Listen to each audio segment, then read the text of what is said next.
Nous sommes de retour dans notre live de TV Finance et il est temps désormais d'ouvrir notre page politique avec notre invité, le très populaire mais le peu médiatisé, François Asselineau. Bonjour monsieur.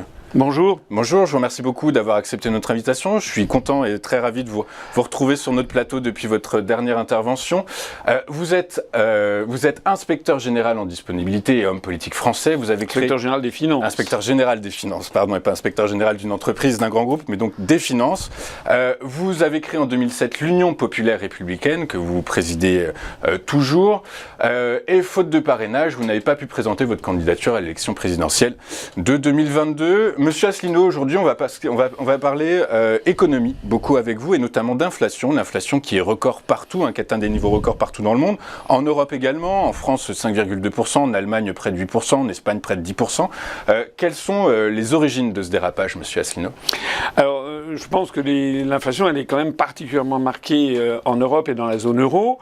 Ce qui se passe, et je pense une des premières raisons, ça a été quand même tout ce qu'on appelle le quantitative easing, c'est-à-dire qu'on a fait quand même de la création monétaire de façon déraisonnable, et tout ceci, au bout d'un moment, ça se traduit par une augmentation de l'inflation, parce que si vous créez beaucoup de monnaie, c'est des théories monétaristes, vous allez avoir une augmentation des prix.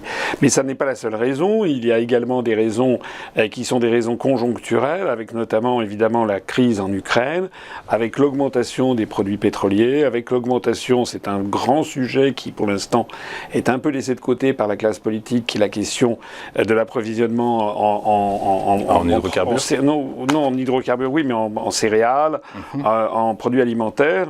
Donc on a une augmentation du prix des céréales, une augmentation très vive du prix des hydrocarbures, plus bien entendu les sanctions qui sont prises contre la Russie, mais on en reparlera plus tard, et qui ont un effet complètement délétère justement sur les prix. Donc tout ça mène effectivement à des bouffées d'inflation, et on se trouve devant une situation qui est tragique en fait pour la construction européenne ou pour l'euro.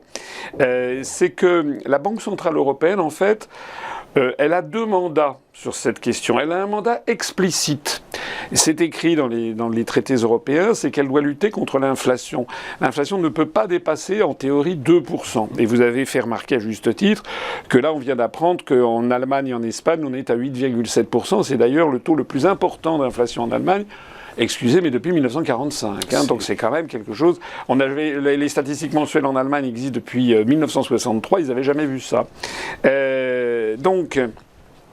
On a ce phénomène. C'est le mandat explicite. C'est le fait que la Banque centrale européenne doit tout faire pour être en dessous de 2%. Donc là, il faut qu'elle agisse. Alors, agir, ça veut dire il faut qu'elle augmente ses taux d'intérêt. Remonte ses taux, en fait. Bien sûr. Ça. Et qu'elle arrête aussi, ou du moins qu'elle arrête de faire la création monétaire, et qu'elle arrête de faire son quantitative easing. La planche à billets, c'est prévu. Elle doit l'arrêter courant 2020. Mais il y a un mais, c'est qu'il y a un autre mandat qui n'est pas écrit dans les traités, mais qui est un mandat implicite que la Banque centrale européenne est là, c'est qu'il faut tout faire pour sauver l'euro. C'est le soldat euro qu'il faut sauver. Or, si elle augmente les taux d'intérêt et si elle arrête de faire des rachats sur le marché secondaire des obligations d'État, ou du moins qu'elle le ralentit, elle va créer une distorsion entre les États membres de la zone euro, et en particulier les pays du Sud, et tout spécialement la France, qui notamment du fait de la composition de sa balance des paiements, est particulièrement menacée. Donc ça veut dire que la France, la Grèce aussi, mais aussi l'Italie, on peut dire, vont se retrouver avec une situation d'une croissance certainement très rapide des taux d'intérêt, qui sera supérieure, puisque les marchés demanderont certainement des taux d'intérêt supérieurs à l'Espagne, à l'Italie, à la France ou à la Grèce, qu'ils ne le demanderont aux Pays-Bas ou à l'Allemagne. Et donc vous anticipez, parce que donc les niveaux de dette sont records aussi également, il a fallu financer les mesures de soutien à l'économie pendant le Covid, du coup vous anticipez des problèmes de remboursement, donc des défauts en fait sur les dettes. Alors je ne sais pas s'il y aura des défauts sur les dettes, ça n'est pas impossible. De toute façon, je considère pour ce qui me concerne que l'endettement qu'a laissé Macron est un scandale absolu, puisqu'il a a endetté la France de l'ordre de 500 à 600 milliards d'euros, on ne sait même plus, on n'est plus à 100 milliards près d'euros. C'est une honte. C'est une honte parce que cet argent a servi à rien du tout. Il a servi à payer les gens à ne rien faire. C'est-à-dire que quand on imagine, si vous voulez, que regardez l'état de tous les services publics, on parle beaucoup de l'hôpital, des services d'urgence, mais c'est vrai de l'état des routes, c'est vrai de l'état des commissariats, des gendarmeries, c'est vrai de l'école, etc.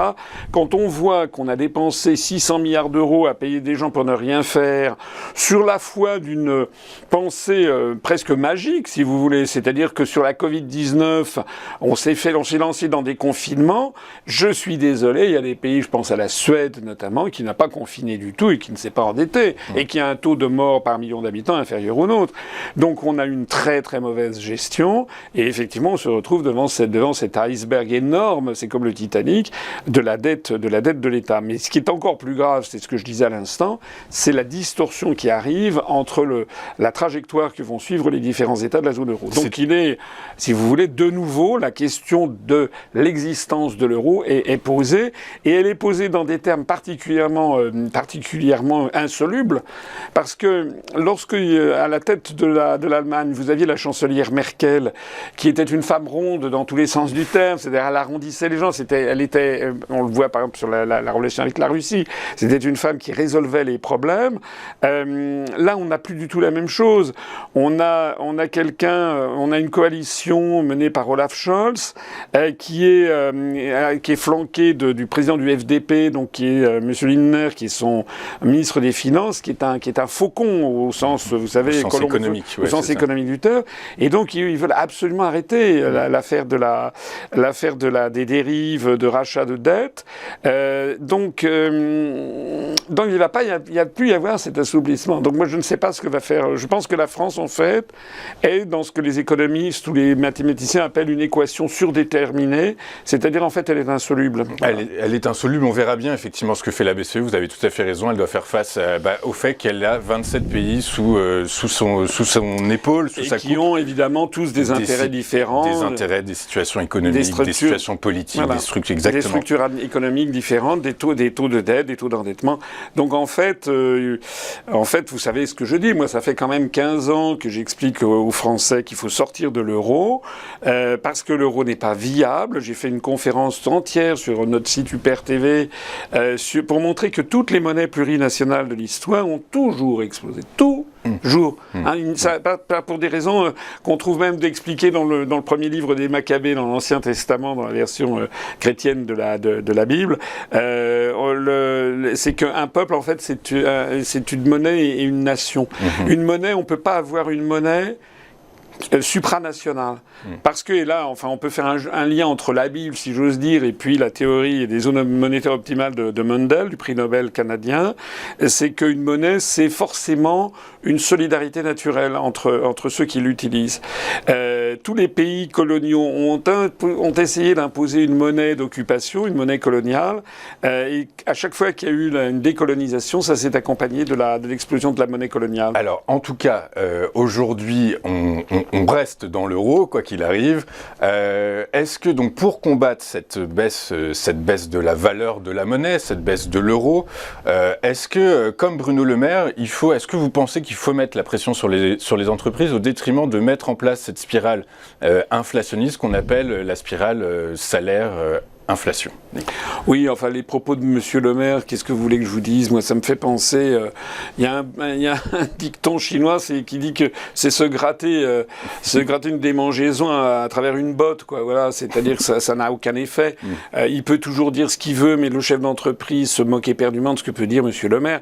Un chef d'entreprise, c'est quoi? C'est quelqu'un qui a son entreprise, qui doit assurer la survie de l'entreprise, la paye de ses salariés, la paye de toutes les cotisations sociales, et qui doit dégager une marge en fin de mois et en fin d'année pour les actionnaires. Donc les chefs d'entreprise sont mis dans une situation, ils n'ont pas besoin des injonctions de M. Le Maire pour savoir ce qu'il faut faire.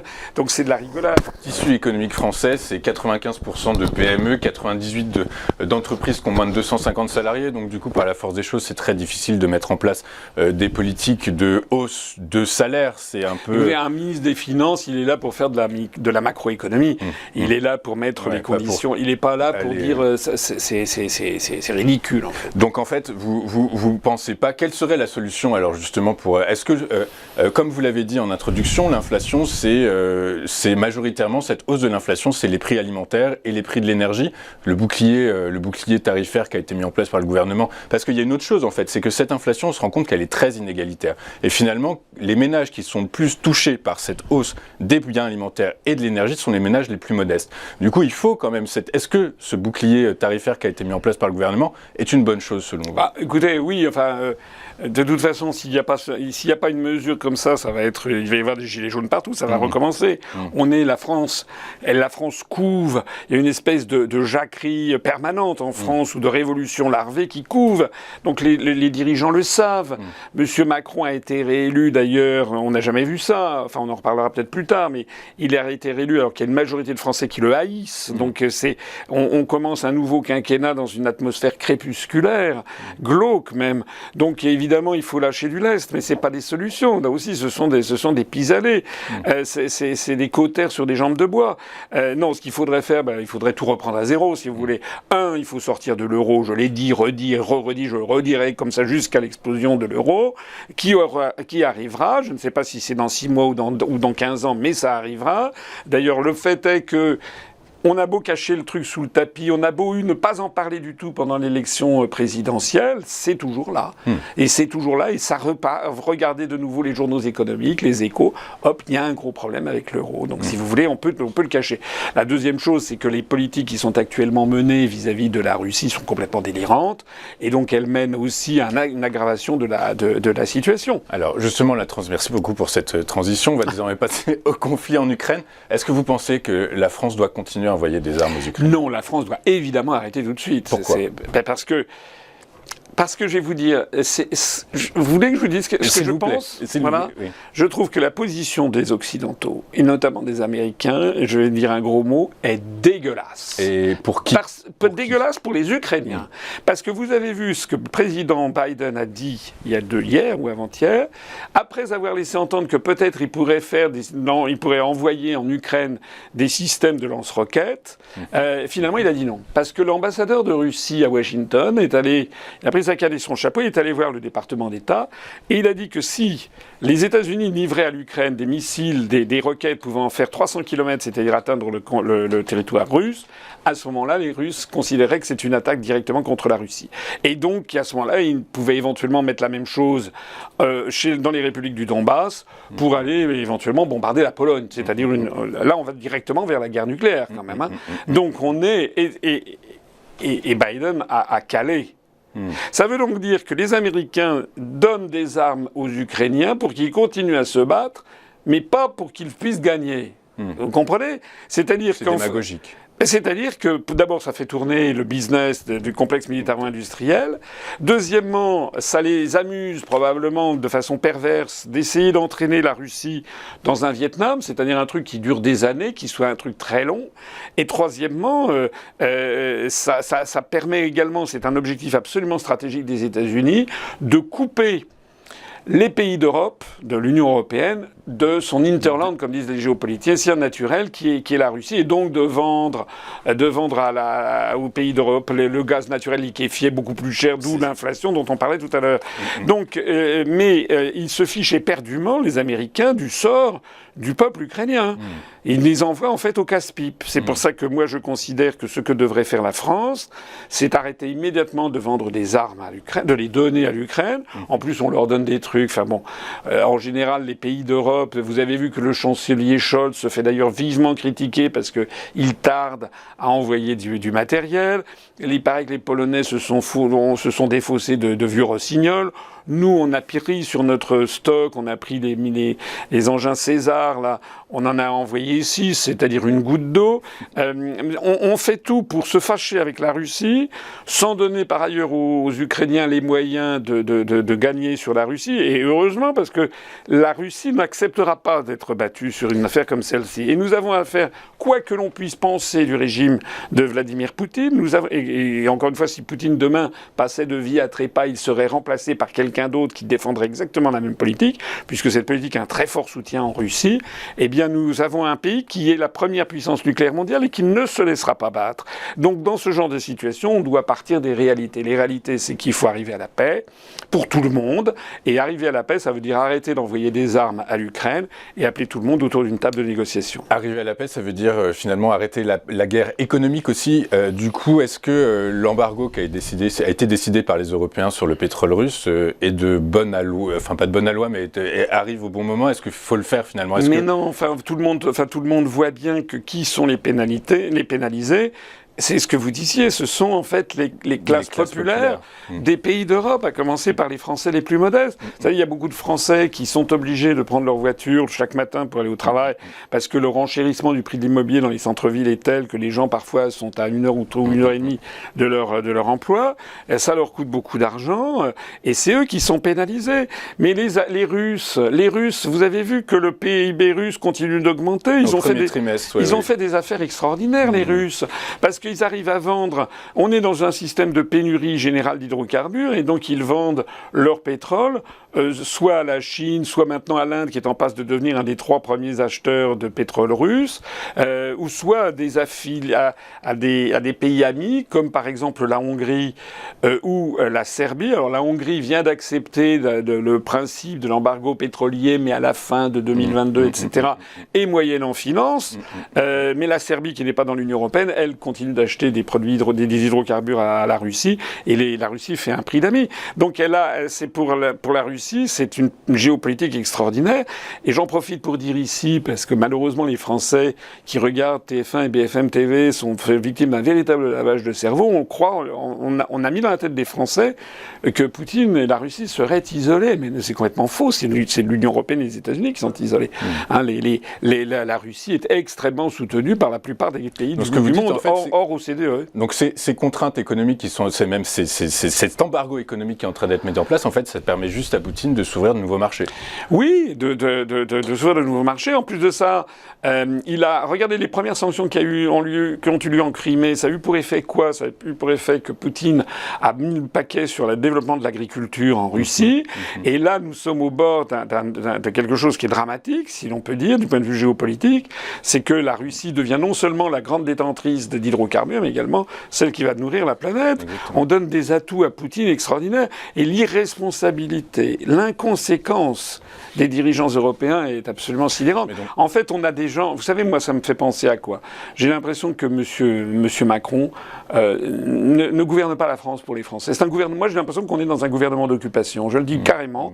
C'est-à-dire un gouvernement comme sous l'occupation. Bon, il n'y a pas les crimes comme en 42, 43, bien sûr. Mais un gouvernement d'occupation, c'est-à-dire des dirigeants qui ne dirigent plus en fonction de l'intérêt de leur propre peuple, mais pour une oligarchie qui pilote depuis Davos ou depuis je ne sais pas où, qui leur donne des orientations et même des directives. On le voit d'ailleurs, l'un des rares pays de l'Union européenne à ne pas le faire, c'est la Hongrie, justement, où Orban a été élu de façon extraordinaire. La Hongrie qui, elle, essaye de défendre quand même bec et ongle ses intérêts. Elle est qualifiée d'ailleurs de populiste comme la Pologne. Mais regardez bien, c'est un même extraordinaire. La Commission, il y a encore 1 mois et demi, tous les pays de l'Union européenne disaient que le régime d'Orban était un régime populiste, c'était là, il piétinait l'état de droit, etc. Il y avait des articles comme ça dans la Libre Belgique qui disaient qu'il fallait arrêter le déni, que la Hongrie n'était plus une démocratie. Du coup, la Commission européenne a arrêté la livraison le versement des aides dans le cadre vous savez, de la relance post-Covid.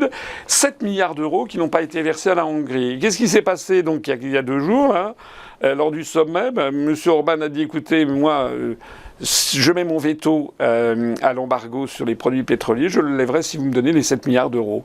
Et ben voilà. Et ben qu'est-ce qu'ont fait les 26 autres? Et ben ils ont dit d'accord, ils ont donné les 7 milliards d'euros. Ça veut dire que les valeurs européennes, excusez-moi, mais l'Union européenne qui affiche ses valeurs, c'est une dame de toute petite vertu, puisqu'elle se fait payer à 7 milliards d'euros, elle abandonne toutes ses valeurs.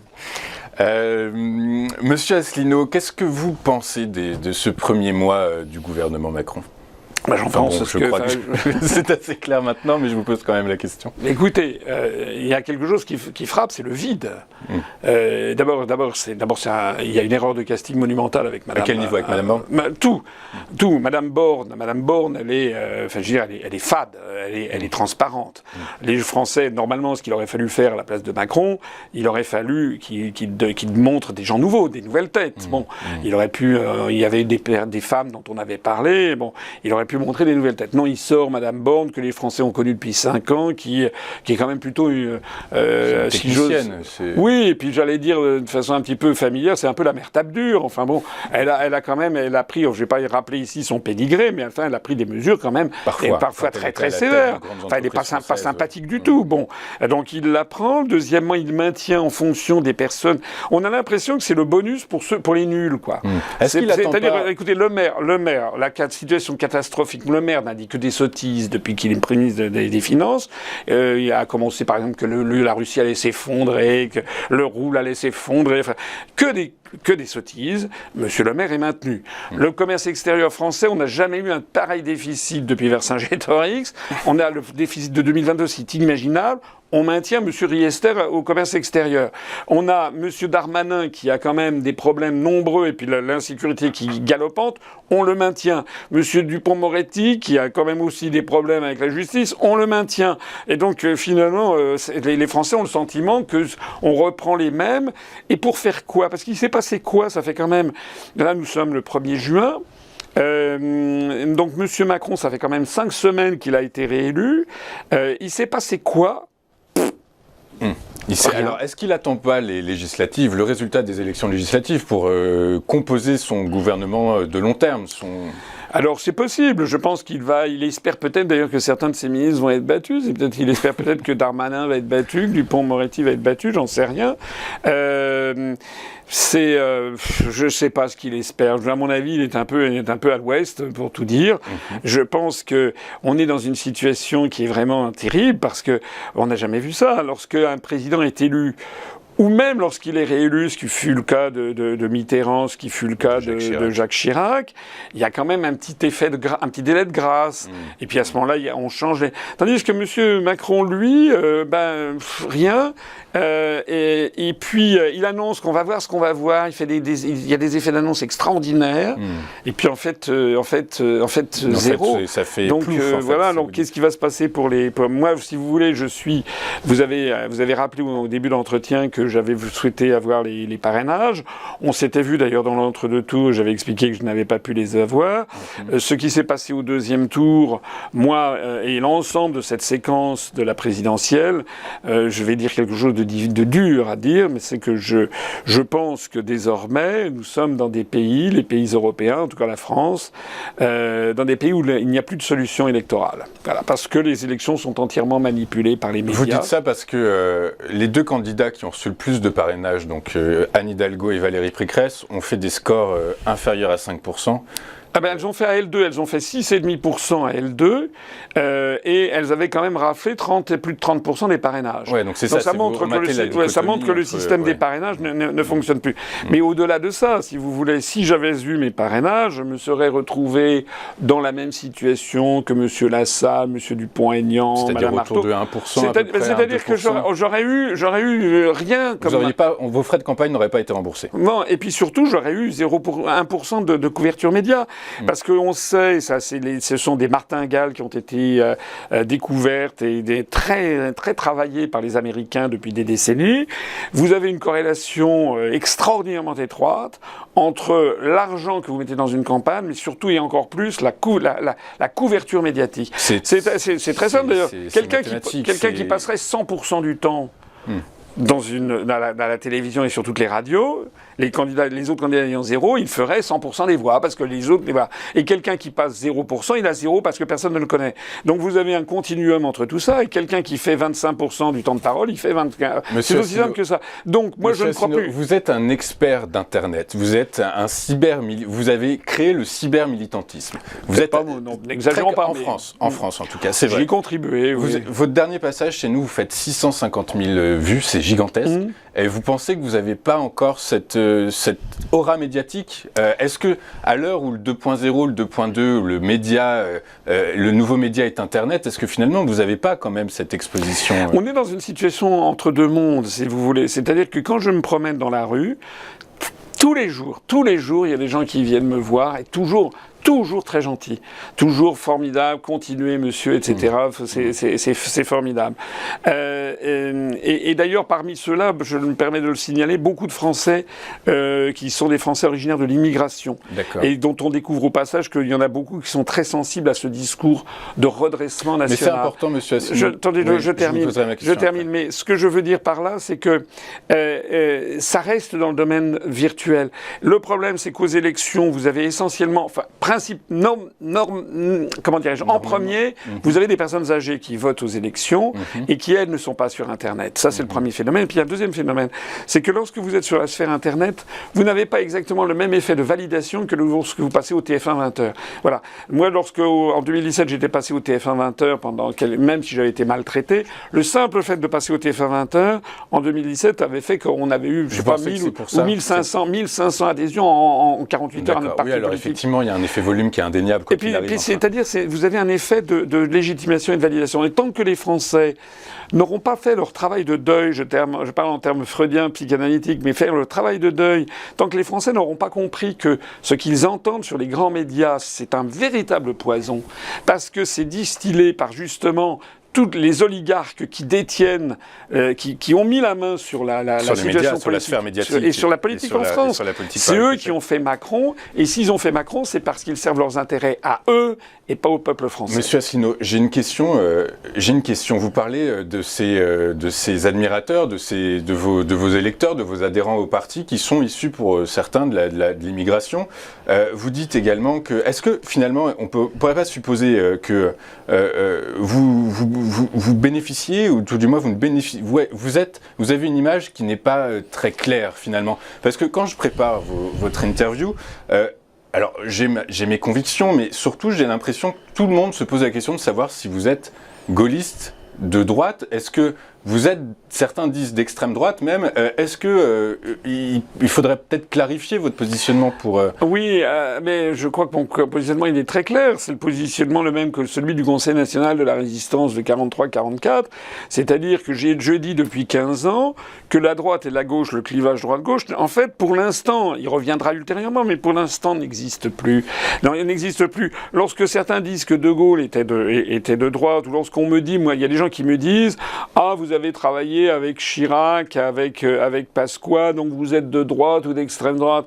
Mais attendez, moi j'estime, en mon âme et conscience, que si Chirac, que si Pasqua, que si Hervé de Charette, qui sont des ministres auprès desquels j'ai travaillé auprès de Pasqua, il n'était pas ministre, il était président du conseil départemental des Hauts-de-Seine, si ces gens-là sont de droite, mais M. Macron, il est extrême droite. Parce que nous n'avons jamais vu ce qui se passe maintenant, c'est-à-dire une démocratie qui n'existe plus, enfin, qui est piétinée au profit d'une oligarchie. On a un régime qui est un régime absolument fascisant en ce moment en France. C'est ce que vous dites. Moi, donc, en préparant votre interview, j'ai cherché, et je n'ai jamais trouvé de propos racistes ou fascistes venant de votre part. Donc vous n'êtes a priori pas d'extrême droite, tout comme M. Macron ne l'est pas par la force des choses, puisqu'on n'a pas entendu non plus. Mais ça dépend ce qu'on appelle. Attendez, mais ça dépend ce qu'on appelle l'extrême droite. Maintenant, si vous voulez, dès que vous remettez en cause la parole officielle, vous êtes d'extrême droite. Dès que vous posez des questions sur sur la Covid, vous avez aussitôt les trucs sur la fachosphère, ou dès qu'on décrit la réalité. Regardez ce qui s'est passé avec l'affaire du Stade de France. C'est quand même un fait objectif que là, juste, c'est des émeutes autour du Stade de France. Les émeutes qui ont eu lieu. Tout le monde sait que la version officielle, c'est que ce serait des émeutes qui ont été faites par les supporters britanniques ou espagnols, des fausses. Le problème, c'est que là, on a fait quelque chose d'international et que les journaux espagnols, les journaux britanniques ont protesté sur la présentation qui est faite par le gouvernement français. En fait, le gouvernement, on a une fake news d'État. Non, ça n'est pas vrai. C'est un fait objectif de dire que ceux qui ont fait les trucs, c'était les débordements, c'était notamment notamment des Français ou des pas Français d'origine immigrée qui vivent en Seine-Saint-Denis. Ça, c'est un fait. Et de dire ça, ça n'est pas du racisme, pas de l'extrême, c'est de dire la réalité. Alors ensuite, il faut en tirer des conclusions sur les questions les politiques d'immigration, les questions d'insertion, les politiques de l'école, parce qu'on a la politique du communautarisme, parce que le communautarisme, qui est le contraire même de la République, nous est un fait imposé par notre suggestion à l'Union européenne et au pseudo-modèle américain. Moi, je suis sidéré de voir, par exemple, que la gauche française, avec M. Mélenchon, il est divisé lui-même, parce qu'il a une partie de lui, les gens comme Adrien Quatennens ou M. Bernalicis, qui sont de la gauche traditionnelle, c'est-à-dire égalitariste et social et anticommunautariste. Et puis il y a l'autre partie, les woke et compagnie, qui eux poussent au communautarisme. Le communautarisme, ce qu'il faut bien comprendre, c'est que c'est vraiment la société à l'américaine qui débouche en fait sur la guerre civile. Regardez ce qui se passe aux États-Unis. Tous les jours que Dieu fait, il y a quand même des crimes de masse aux États-Unis. On n'en parle pas assez. Donc il faut, à mon avis, si on veut réfléchir à l'avenir de la France, il faut quand même essayer de maintenir notre modèle, qui est un modèle justement, qui est un modèle républicain, où l'on met de côté les gens gardent dans leur sphère privée leur religion, leurs origines, etc., mais pour défendre un modèle qui s'appelle la République française, qui est une république laïque et sociale. Et vous savez pourquoi beaucoup de Français, il y a beaucoup de Français de toutes origines à l'UPR, mais c'est assez notable, ça surprend les gens de voir qu'on a pas mal de Français originaires de l'immigration, de tout, y compris des gens d'origine asiatique, etc., parce qu'ils retrouvent ce que leurs parents ou leurs grands-parents leur avaient dit de la France. Et actuellement, je suis désolé, moi je suis comme beaucoup de Français, je ne reconnais plus la France, je ne reconnais plus mon pays qui est actuellement en train de verser dans une espèce de sous-américanisation délétère et d'effondrement général en fait. J'ai plein de questions à vous poser, mais il me reste qu'une minute. Du coup, ouais, mais c'est hyper. Voilà, ce que vous me dites m'amène tout un tas de questions et j'espère qu'on vous réinvitera pour que je puisse vous les poser. Une dernière, est-ce que vous présentez des candidats aux législatives ? Non, on ne présente pas de candidats aux législatives. Bon, ça serait un peu compliqué à expliquer, mais parce que j'avais commencé à le dire tout à l'heure, moi je ne crois plus trop aux élections en fait. Ouais, c'est ça. C'est assez terrible de dire ça. On essaiera certainement de participer aux élections européennes, mais là, regardez, il n'y a plus de campagne. Monsieur Macron a tout vidé. Il n'y a plus de campagne présidentielle, il n'y a pas de campagne législative. Et ce que je crains beaucoup, c'est qu'un pays qui est au bord de la jacquerie générale et où il n'y a plus de solution électorale, eh bien, il n'y a que deux solutions. C'est un effondrement complet ou bien une révolution. Et moi, je pense, et malheureusement, c'est conforme à l'histoire de France, je pense que nous allons vers des temps très très difficiles et peut-être à une explosion générale. J'espère que non. Mais l'avenir le dira. Nous espérons tous que non. Merci beaucoup, Monsieur Asselineau, d'avoir été avec nous ce matin. Je rappelle que vous êtes président de l'UPR, l'Union populaire républicaine. Merci beaucoup d'avoir été avec nous ce matin. Je vous donne rendez-vous demain à 8h55 pour une nouvelle édition du live de TV Finance. Et sinon, vous le savez, comme pour tous les jours, j'ai été ravi de vous accompagner en cette matinée. Bonne journée sur TV Finance. À demain.